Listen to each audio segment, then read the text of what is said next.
నాటుకోళ్ల జాతర మీరు విన్నది నిజమే. నాటుకోళ్ల జాతర మీరు విన్నది నిజమే. హన్మకొండ జిల్లా ఎల్కతుర్తి పొలాల్లో గుర్తు తెలియని వ్యక్తులు 2000కు పైగా నాటుకోళ్లను విడిచిపెట్టారన్న సమాచారంతో గ్రామస్తులు అక్కడికి బయలుదేరి ఎవరికి దొరికిన నాటుకోళ్లను వాళ్ళు తీసుకుని వెళ్లారు.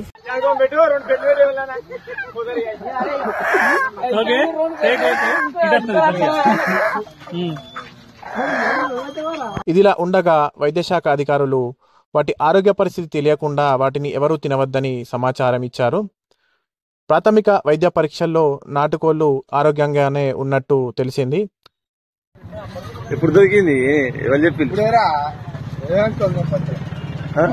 ఇంకా 150 కోళ్ళ దాకా ఉన్నాయి. బాగానే వేసింది. వాళ్ళు ఎవరో ఇష్టపెట్టిలో ఏందో తెలియదు కానీ అయితే దొరికేదో కోళ్ళ వనంలో ఎక్కువ ఆడుకుంటే దొరుకుతారు చేయాల. అవునా? ఎవరు చెప్పింది? ఇంకా పాలంటే కూడా కమ్మినే ఉన్నాయి కాదంటే అక్కడ కూడా తీసుకోండి. మరిన్ని ఆరోగ్య పరీక్షల కోసం వాటిని ల్యాబ్కు పంపించడం జరిగింది.